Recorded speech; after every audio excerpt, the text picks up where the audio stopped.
Assalamualaikum warahmatullahi wabarakatuh. Perkenalkan, nama saya Muhammad Zuhrul Fuad dari MA Atas Al-Quran, mahasiswa PPG Mata Pelajaran Fikih IAIN Purwokerto dengan nomor NIM 2017-08086. Demikian dari saya, semoga bisa menjadi periksa dan mohon doanya semoga tetap lulus.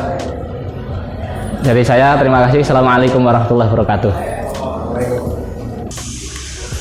Assalamualaikum warahmatullahi wabarakatuh.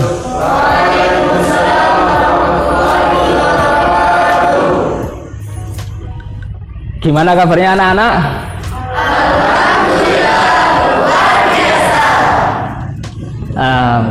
Alhamdulillah kita dapat ketemu lagi pada pertemuan kali ini, melanjutkan pertemuan yang lalu dan itu dalam keadaan sehat walafiat.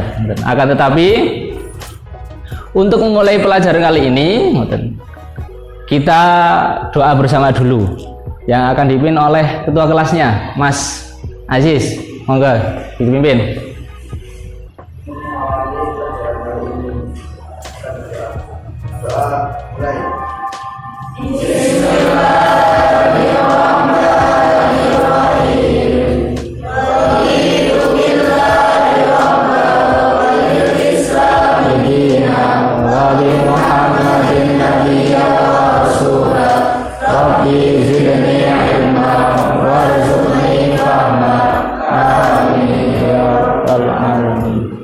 Terima kasih. Semoga dengan doa pada pagi hari ini kita mendapatkan ilmu yang berkah manfaat. Amin Allahumma amin. Oke anak-anak, Bapak absen dulu untuk pertemuan kali ini.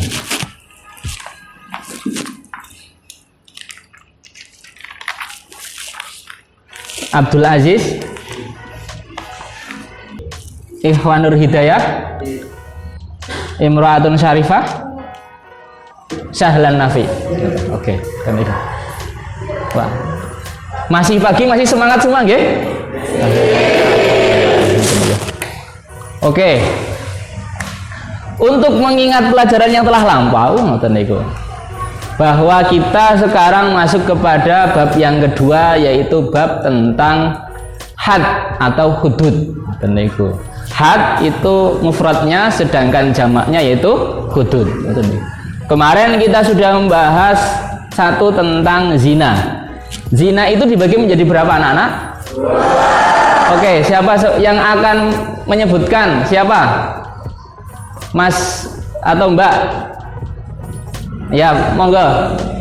Zina ada dua. Yang pertama yaitu zina musbat dan zina ghairu musbat. Oke, bagus sekali. Benar ya anak-anak ya? Nah, terus kemarin kita juga sudah belajar tentang bahaya minuman keras. Minuman keras bahasa Arabnya itu apa, Mas? Atau siapa yang menjelaskan? Minuman keras. Ya, namanya Mas Ulum. Oke, Ulum. Oke, benar sekali. Minuman keras dalam bahasa Arab disebut sebagai khamar. Itu sudah kemarin. Untuk hadnya minuman keras kemarin, ketika orang minum minuman keras, maka hukumannya dengan apa anak-anak? Dicambuk. Oke, benar sekali. Berarti pinter-pinter semua ini murid-muridnya Bapak. Alhamdulillah. Oke, kita masuk kepada pertemuan yang ketiga ini, yaitu tentang larangan mencuri dalam Islam dan juga hikmah tentang adanya larangan mencuri. Dalam Islam itu kan dulu pada kelas 1 pernah disebutkan bahwa Islam menjaga jiwa, menjaga agama, menjaga harta, menjaga keturunan, dan juga menjaga yang namanya satu lagi apa tadi? Satu menjaga jiwa, menjaga agama, menjaga keturunan, menjaga akal, dan menjaga harta. 5 ini teniku. Salah satunya yang Islam jaga adalah tentang harta manusia. Makanya kita ketika kok mencari sesuatu harus dengan cara yang halal. baik halal barangnya juga halal dalam memperolehnya. Makanya dalam Islam dilarang untuk mencuri. Teniku. Oke anak-anak, teniku. Pada pertemuan kali ini Bapak akan memberitahu dulu bahwa yang harus kalian pahami, harus kalian tahu dalam bab ini, yaitu nanti kalian paling tidak paham atau bisa mendeskripsikan tentang pengertian mencuri. Teniku. Dalam bahasa Arab nanti Indonesianya apa? Itu menjelaskan pengertian mencuri secara istilah. Yang kedua, dasar hukum dilarangnya mencuri dalam Al-Quran ataupun dalam hadis. Nanti ada penjelasannya. Nanti kalian harus tahu. Teniku. Yang ketiga, orang yang mencuri itu ada hukumannya. Nah, nanti kalian menganalisis syarat hukuman dalam mencuri. Yang keempat, yaitu jenengan semua, anak-anak semua ini bisa menganalisis hikmah hukuman dalam mencuri, supaya nanti apa? Setelah tahu pelajaran ini, nanti anak-anak semua bisa menjaga diri, bisa menjaga hak milik orang lain, dan syukur-syukur nanti juga bisa menjadi orang yang memang adil dan bertanggung jawab. Nah, nanti pada selanjutnya, nanti setelah menjelaskan, Bapak akan membagi kelompok untuk mendiskusikan. Nanti yang akan kita diskusikan yaitu apakah hukuman bagi pencuri di Indonesia itu sudah sesuai dengan keadilan, asas-asas keadilan gitu. Paham nggih? Gitu. Oke. Sebelum masuk kepada materi, kalian pasti sering mendengar dengan kata-kata pencuri, mencuri, atau pencurian. Oke. Kira-kira atau pemahaman kalian, yang namanya mencuri itu apa, anak-anak? Siapa yang mau memberikan pendapat dulu? Ayo, siapa? Ya, Mas Sahlan. Oh iya, mengambil hak orang lain tanpa seizin pemiliknya, itu namanya pencuri. Oke, itu. Berarti ini kan memang pada bab ini aslinya kita semua sudah biasa mengetahuinya. Akan tetapi agar kita lebih paham lagi tentang dasar hukumnya, penjelasannya, nanti hikmah-hikmah kenapa dilarangnya, kita bahas bersama di sini. Oke, berarti enggak? Kalian mungkin pernah membaca ada kasus pencurian di berita elektronik atau di bawah di mading atau di koran, atau mungkin pernah kejadian mendengar di rumah, Jadi yang namanya pencuri, biasanya ketika ada orang yang mencuri, di desane kalian semua, hukumannya apa kira-kira, Mas? Siapa yang menjawab atau Mbak? Yang sudah pernah dengar atau sudah pernah melihat, ketika ada orang mencuri biasanya hukumannya apa? Apa? Siapa? Oke. Siapa yang mau jawab? Angkat tangan aja nggak apa. Tadi apa? Gimana? Dengan cara ketika ada orang mencuri hukumannya dengan dipenjara. Oke. Jawab semua ya. Nanti kalau bisa yang jawab salah satu saja nggak apa. Itu. Dan nanti saya Pak jawab gitu. Boleh. Dan ini, nah, bahwa yang namanya pencurian, nah, dalam Islam itu dijelaskan dalam surat Al-Baqarah ayat 188 yang bunyinya wala ta'kulu amwalakum bainakum bil batil wa tudlu biha ilal hukamil ta'kulu fariqum min amwalin nas. Wala ta'kulu amwalakum bainakum bil batil wadlu bihail hukami litakulu fariqam min amwalin nasi bil ismi wa antum ta'lamun. Dan itu. Gimana tulisnya, jelas nggak ini? Bisa dibaca? Oke, silahkan. Ada yang mau membacakan artinya? Mas Rizya, Fadil. Dan janganlah sebagian kamu makan harta sebagian yang lain di antara kamu dengan cara batil. Quran surat Al-Baqarah ayat 100. Oke, benar sekali. Ya, ini artinya. Terus juga diterangkan dalam hadis. La'anallahu sarik. La'anallahu sariku yasrikul ba'data fataqta'u yadahu wa yasrikul habla wa taqta'u yadu. Yang artinya apa? Allah mengutuk pencuri telur lalu dipotong tangannya, dan pencuri tali lalu dipotong tangannya. Ini hadis muttafaqun alaih. Ini dulu pernah ada hadis bahwa ketika ada orang yang mencuri maka dia dipotong tangan. Dalam satu penjelasan yang lain juga disebutkan bahwa Kanjeng Nabi atau Nabi Muhammad Shallallahu Alaihi Wasallam pernah bersabda bahwa walaupun anaknya sendiri yang mencuri, maka beliau sendiri yang akan memotong tangannya. Wa in sarikul Aisyah Fatimah ya. Wa in sarikul Fatimah laqata yadaha. Jikalau Fatimah itu yang mencuri, maka sendiri yang akan memotong tangannya, itu Kanjeng Nabi yang akan memotong tangannya.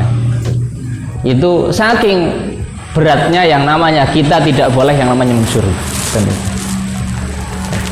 Akan tetapi secara hukum fikih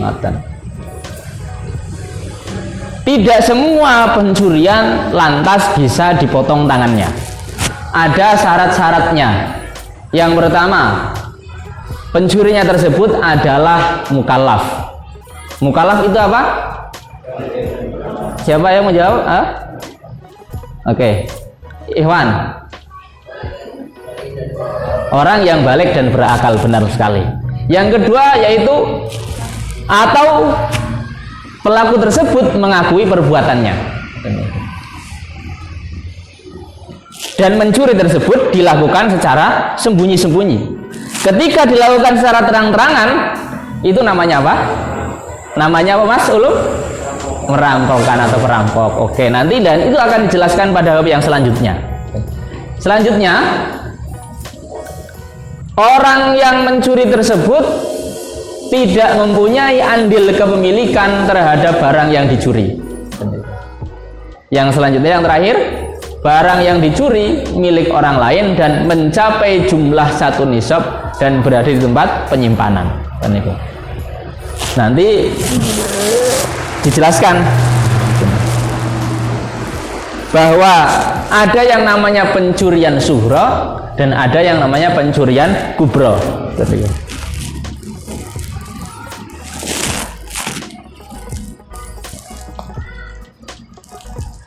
Pencurian sughra ini tetap hukumannya adalah potong tangan. Karena apa? Orang yang mencuri secara diam-diam. Sedangkan pencurian kubra yaitu pencurian dengan terang-terangan dan kekerasan. Itu ada yang mengatakan namanya adalah ghirobah.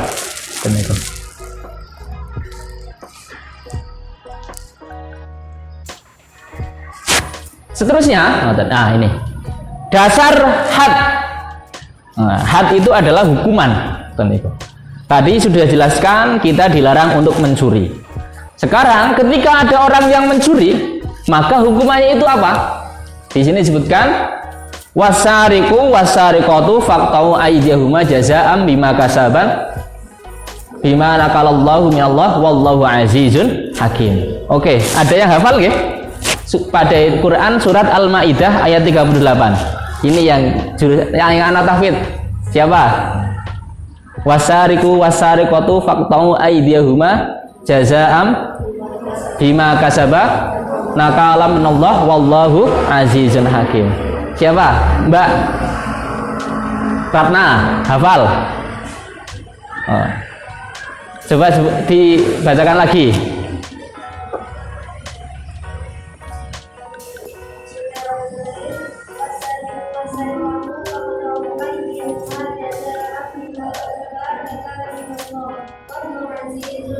Oke. Artinya apa, Mbak? Dibacakan juga.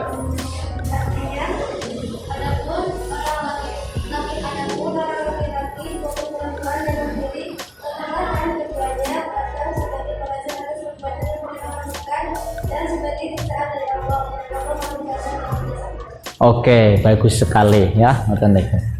Selanjutnya gini. Dalam hadisnya juga disebutkan bahwa Rasulullah Shallallahu Alaihi Wasallam ketika ada orang yang mencuri dan ia pertama kali mencuri, maka potonglah salah satu tangannya. Kemudian jika yang mencuri 2 kali, maka yang dipotong adalah salah satu kakinya. Yang ketiga mencuri yang ketiga, maka potonglah tangannya yang lain. Kemudian yang keempat, maka dipotonglah kakinya. Gitu ya. Ini berarti secara pisah-pisah apa? Ketika kakinya sudah, tangannya sudah, nanti kaki. Terus tangan lagi, kaki lagi. Ini adalah tata cara mencuri. Nah, menurut Imam Syafi'i dan Imam Malik, had dari seorang pencuri ketika kok yang mencuri pertama kali, maka dipotong tangan kanan dan sendi pergelangan tangan. Jika ia melakukan yang kedua kali, maka dipotong kaki kirinya. Ketika yang ketiga kalinya, maka dipotong tangan kiri. Yang keempat dipotong kaki kanannya. Jika masih melakukan lagi, maka ada yang namanya hukuman takzir atau dipenjara. Oke. Selanjutnya, nah ini. Tadi kan bahwa tidak semua pencurian akan dipotong tangan. Ada nisab-nisabnya. Nisab itu adalah batasan harta atau jumlah barang yang dicuri. Dan itu. Menurut madhab Hanafi, itu adalah 10 dirham. Menurut madhab Syafi'i, yaitu 1/4 dinar. Dan itu. Atau sekitar 3,34 gram. Menurut madhab Maliki dan Hambali, hampir sama dengan madhab Syafi'i, yaitu 3,34 gram. Ketika dikuruskan sekarang dengan harga emas itu sekitar 1 jutaan mungkin, atau 900 berapa, berarti ketika kok ada orang mencuri misalkan 4 juta, itu sudah masuk nisab apa belum? Ayo, sudah masuk nisab apa belum? Sudah. Ketika masuk, yaitu harga emas yaitu 3,34 gram dikalikan 1 juta, berarti berapa? 3.340.000. Ketika ada orang mencuri 4 juta dalam hukum Islam, maka dia sudah bisa kena had potong tangan. Selanjutnya, setelah saya jelaskan ini, kira-kira ada pertanyaan, bukan? Siapa yang mau bertanya? Sudah jelas semua atau apa? Ya. Tapi yang kita dengan mencuri, terus mencuri hasil pencurian itu kita sumbangin ke panti-asuhan atau rumah itu masih tetap mengalir. Oke, boleh. Dalam hal ini memang ada beberapa pendapat. Ketika ada seorang pencuri yang baik hati, itu gimana kira-kira? Apakah dia juga bisa mendapatkan hukuman potong tangan? dalam hukum Islam ngoten niku. Yang namanya pencuri ya pencuri ngoten niku. Akan tetapi ngoten, dalam hal ini ngoten, ketika kok nanti dihukum mau dipotong tangan atau tidak, nanti yang menentukan adalah hakimnya ngoten niku. Dan nanti yang ketika kok yang diambil memang hartanya milik orang yang soleh ngoten ya, kok diambil ya walaupun diberikan kepada orang yang miskin itu ya tetap dia kena had. Akan tetapi misalkan ngoten niku ada orang mencuri miliknya orang yang nakal atau koruptor, itu gimana ya, kira-kira curiannya itu apakah tetap dihukum atau tidak? Tetap dihukum. Akan tetapi nanti nek misalkan kok dia terbukti ngoten dan bersalah ngoten ya, nanti ketika hakimnya kok ada hukuman yang lain atau istilahnya memberikan pengecualian ngoten, karena oh ini ternyata pencurinya baik ngoten, itu nanti mungkin hukumannya ya. Nah, nanti kan tergantung hakimnya. Dan ketika hakimnya itu baik dan dia mempunyai belas kasihan dengan orang tersebut, maka hukumannya pun tidak seberat ketika orang mencuri biasa. Karena apa? Dulu pernah ketika Sayyidina Umar mengetahui ada seorang pencuri dan orang yang mencuri itu tertangkap, orang tersebut malah tidak dihukum dengan potong tangan. Apa? Oleh Sayyidina Umar ketika menjadi khalifah, orang tersebut malah diberi makanan, diberi gandum yang banyak, terus disuruh untuk pulang. Karena apa? Sayyidina Umar menganggap bahwa pada saat itu dalam keadaan paceklik dan orang-orang itu banyak yang kelaparan. Ketika seorang pemimpin kok tidak mengayomi rakyatnya pada waktu itu ya, maka itu adalah sebuah kedzaliman. Maka orang tersebut tidak dihukum, malah Sayyidina Umar memberikan makanan, memberikan bahan makanan pokok untuk dibawa pulang. Itu ya. Tapi ketika kok kalian, Pak, berarti saya tak mencuri milik koruptor, boleh enggak, Pak? Itu juga saja tidak boleh. Karena apa? Mencurinya itu sudah salah. Jangan ditiru kayak gitu. Jangan sampai ketika kita kok mengambil hak kita walaupun itu di orang lain dengan cara yang mencuri. Mending bilang secara terang-terangan. Karena apa? Mencuri jelas-jelas dilarang dalam agama. Sudah sampai di sini.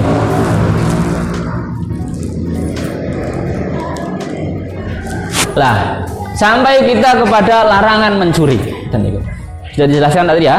Tadi pengertian mencuri sudah, terus hadnya mencuri sudah, hukuman bagi para mencuri itu ya tadi, nisabnya sudah. Sekarang hikmah dilarangnya mencuri. Ketika kita itu mencuri, maka ada hak orang lain yang kita ambil dengan cara yang batil atau yang dolim. Sebaiknya kita itu ketika mempunyai sesuatu, ya tetap dijaga dengan baik. Dan ketika kita ingin memiliki sesuatu, milikilah dengan cara yang baik pula. Hikmah dari adanya larangan mencuri dalam Islam itu diantaranya satu, menjauhkan seseorang dari tindak kejahatan. Atau mungkin kalian di pondok itu kan ada yang namanya ghosab. Ghosab itu gimana? Sama mencuri kakak beradik ya. Kalau mencuri itu mengambil milik orang lain terus dianggap punya sendiri dan tidak dikembalikan. Kalau ghosab, itu berarti apa? Mengambil milik orang lain terus dan barangnya masih utuh terus dikembalikan lagi, kan gitu. Nah, tapi kebanyakan ini jenengan semua harus ya jangan dibiasakan model-model kayak gitu. Sandal milik temannya diambil, nanti ternyata dikembalikan kepada temannya lagi, yang bukan pemiliknya, dan itu ya nggak boleh gitu. Terus dalam hal ini menjaga pemilikan orang lain. Selanjutnya apa? Melindungi hak milik orang lain supaya aman. Ketika orang dalam mencuri, hak orang lain jadi aman. Mendorong manusia memiliki harta secara sah dan halal. Tadi sudah disebutkan sama saya ya. Ketika kita memiliki sesuatu, dijaga. Ketika kita ingin memiliki sesuatu, milikilah dengan cara yang baik dan halal. Yang paling enggak, yang keempat, terwujudnya lingkungan yang aman dan damai. Ketika orang tidak ada pencurian, tidak ada barang yang hilang, maka hidup akan tentram, masyarakat akan aman, semua akan berjalan dengan normal. Gitu. Mungkin itu dari saya. Setelah ini seperti minggu kemarin membuat diskusi ya, tentang tadi sudah dijelaskan di awal, apakah hukuman bagi pencuri di Indonesia itu sudah sesuai ya, dengan asas keadilan. Nanti dibagi, ada yang pro dan ada yang kontra saja, istilahnya misalkan ya, atau pro semua boleh, kontra semua boleh, dan misalkan boleh kayak gitu. Nanti silahkan berpendapat, salah satu maju ke depan untuk mempresentasikan. Terima kasih dari saya. Lanjut ke langsung ngumpul per kelompok yang sudah dibagi kemarin. Kelompoknya masih ingat ya? Oke. Langsung tetap jaga jarak karena ini masih pandemi. Lanjut, monggo di itu.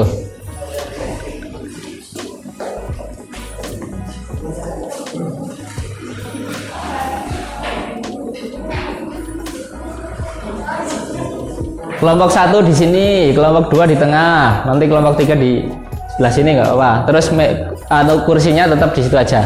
Yang pindah anaknya saja.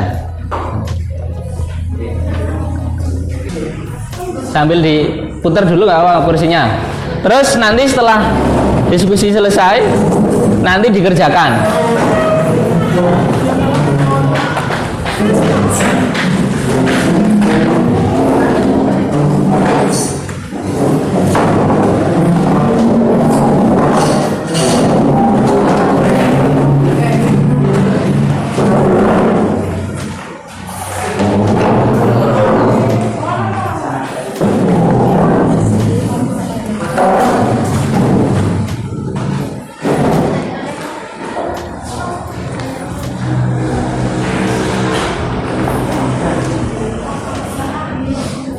Nanti dikerjakan, nanti selesai dikerjakan ya. Oke.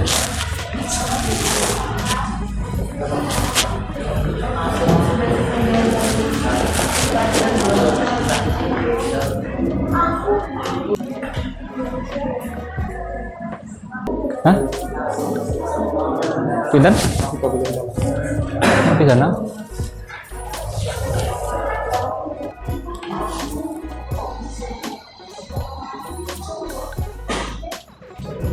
Untuk mencari sumber bahan atau pertimbangan, boleh nanti laptopnya dipakai, itu di belakang. Ya.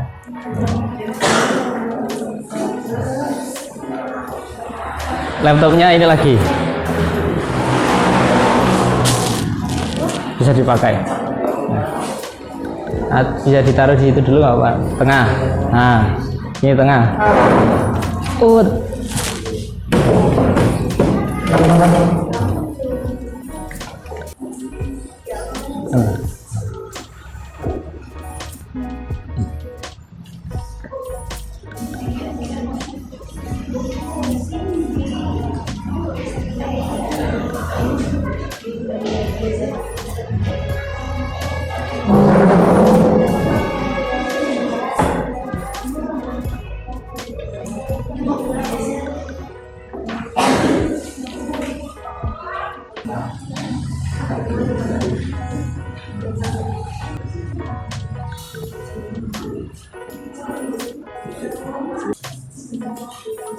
Gimana, sudah selesai?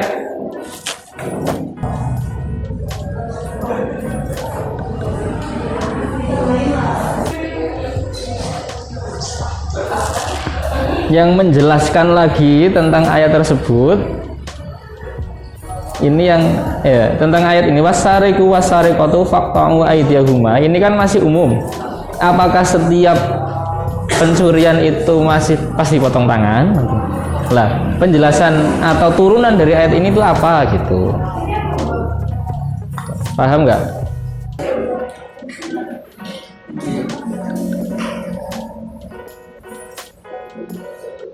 Sudah selesai? Sudah, oke, sudah. Soalnya sudah dikerjakan juga? Oke, sudah.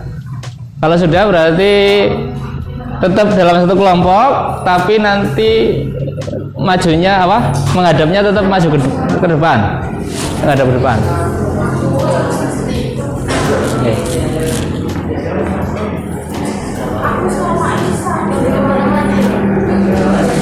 Ya, sudah. Tetap nanti ditata lagi dalam satu kelompok 1, 2, 3 gitu berarti nggih. Nanti tetap situ. Tetap nanti menghadapnya ke depan. Kelompok 1 yang mau maju siapa? Rizka sama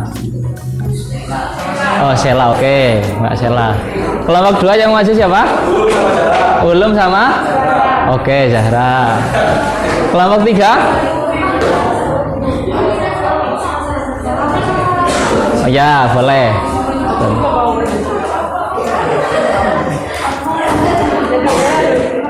Tetap nanti menghadap ke depan semua, tetap dalam satu kelompok, nggih.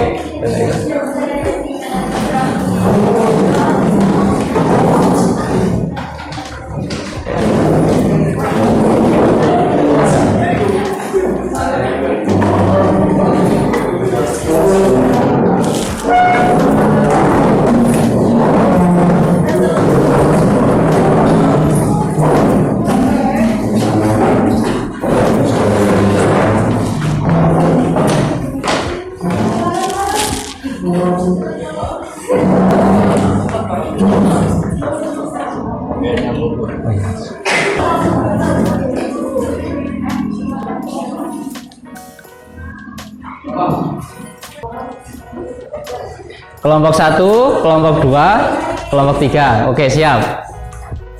Dimulai yang mau maju dari kelompok berapa dulu? Yang sudah siap? 3. Oh ya dah.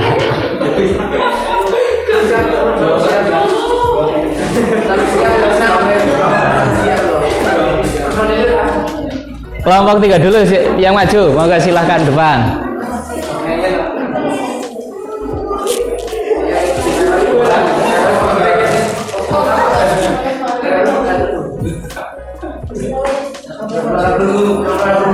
Bukunya, kertasnya pakai kertas betul?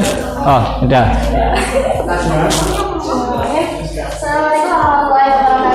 Waalaikumsalam warahmatullahi wabarakatuh.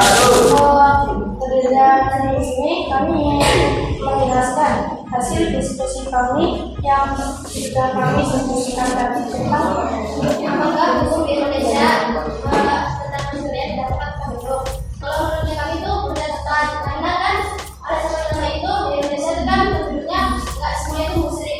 Jadi kalau misalkan mau menerapkan hukum kayak yang di Arab atau syariat Islam, yang menurut kami itu kurang maksimal. Soalnya apa ada itu kan di Indonesia itu nggak semua itu muslim.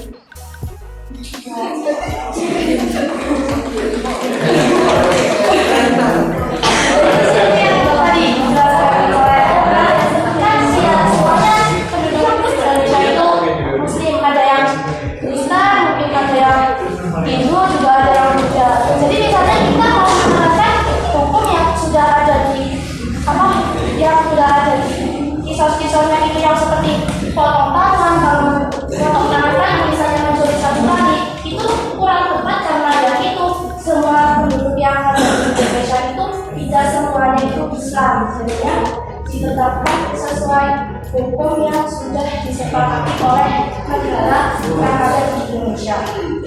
Gitu. Ada yang mau bertanya atau mau menyanggah? Udah? Oh ya udah. Berarti itu dulu, nanti kita bahas bersama ya. Terus tutup dulu. Ya mungkin sebelum sekian yang bisa kami sampaikan, selanjutnya mohon maaf kalau kita tidak kesalahan, kami minta maaf dan kami juga masih belajar. Terima kasih. Assalamualaikum warahmatullahi wabarakatuh. Waalaikumsalam warahmatullahi wabarakatuh. Aplausnya untuk kelompok 3. Bagus sekali. Setelah kelompok 3 mau kelompok berapa dulu? Kelompok ya. Kelompok 1 dulu.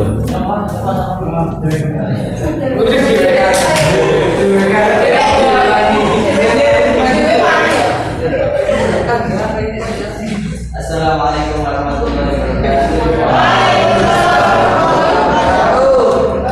Saya dari perwakilan dari kelompok 1 akan menjelaskan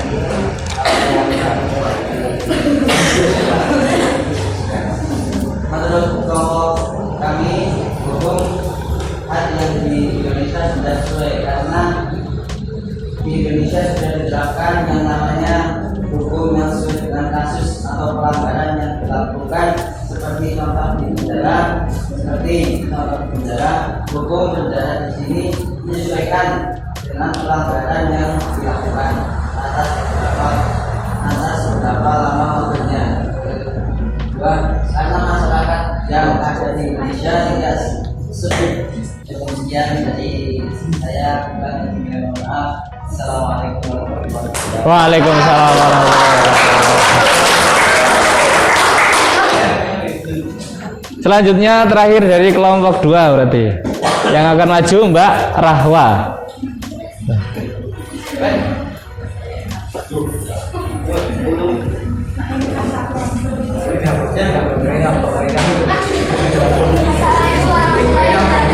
Waalaikumsalam warahmatullahi wabarakatuh.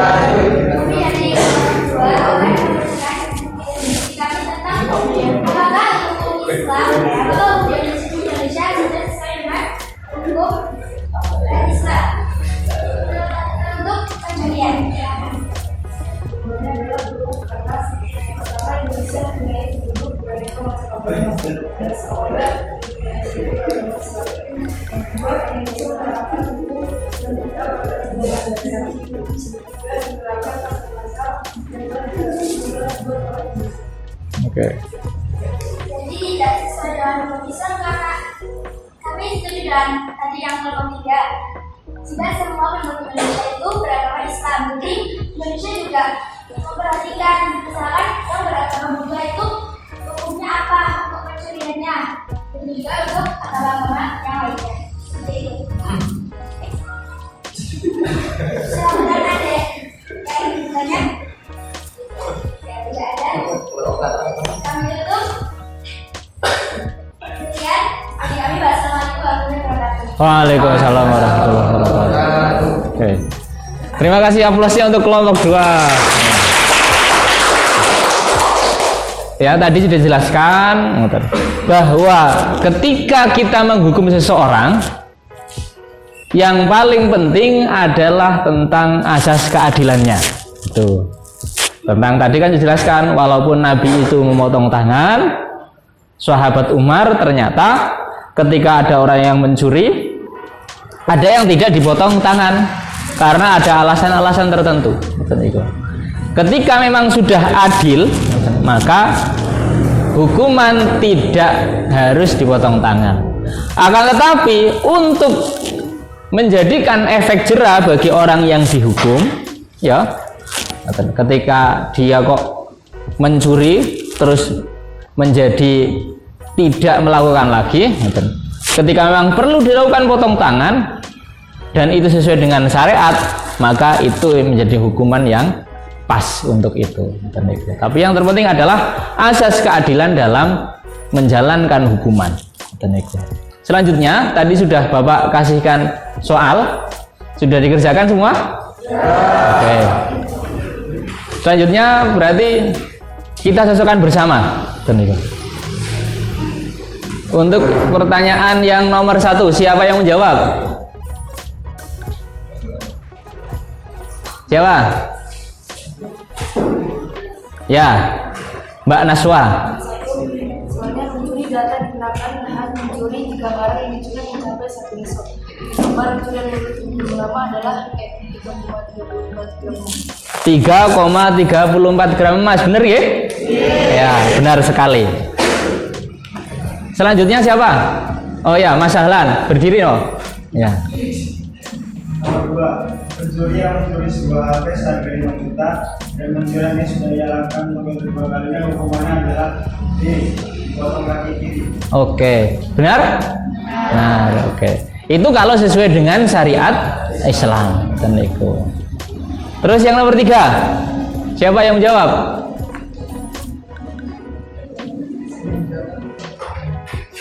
Nomor 3, ayat di atas menjelaskan tentang asyariku wasyarifat tetap tahu ayat berbeda menimba kasar dan kalau Allah kaum wajib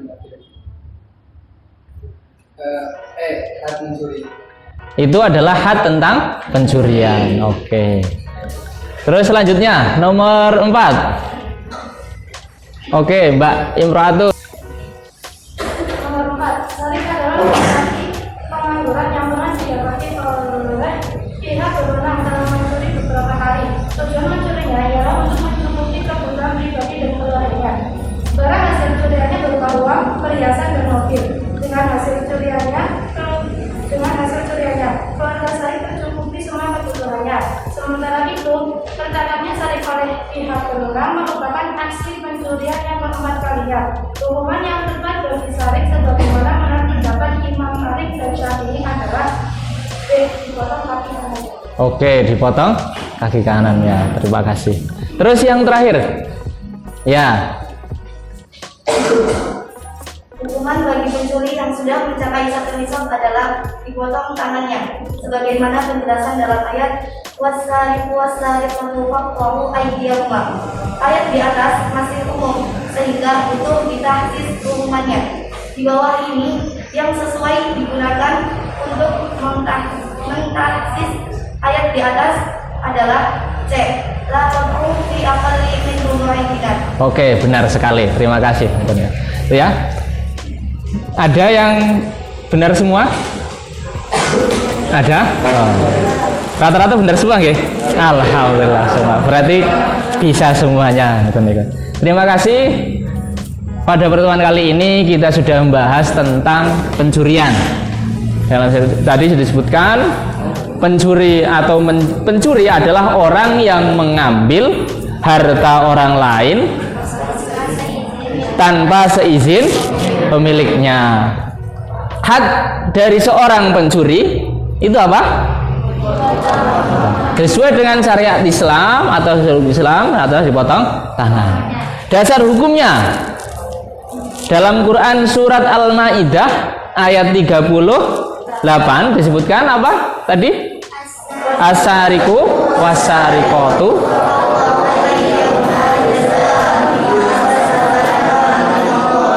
Wallah. Oke, ada yang mau mengulangi lagi? Bacakan. Wasariku. Tadi siapa? Yang mau membacakan lagi? Al-Maidah ayat 38. Mas Fadil. Oke.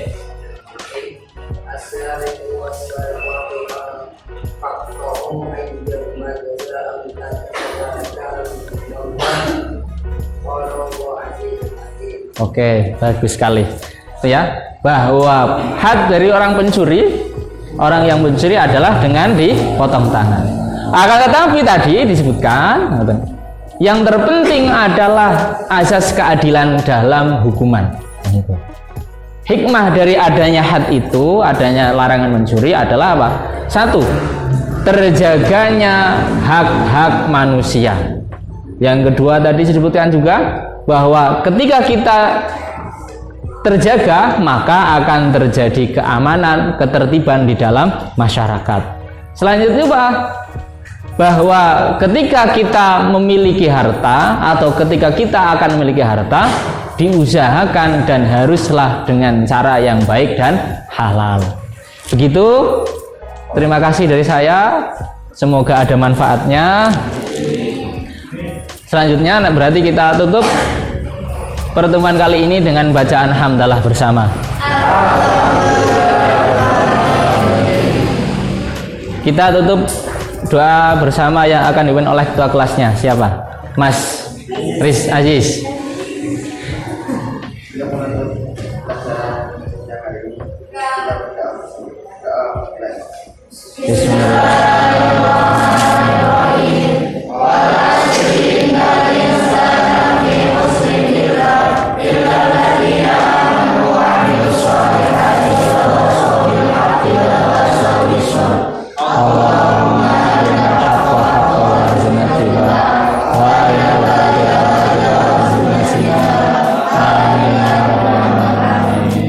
Terima kasih. Saya akhiri. Assalamualaikum warahmatullahi wabarakatuh.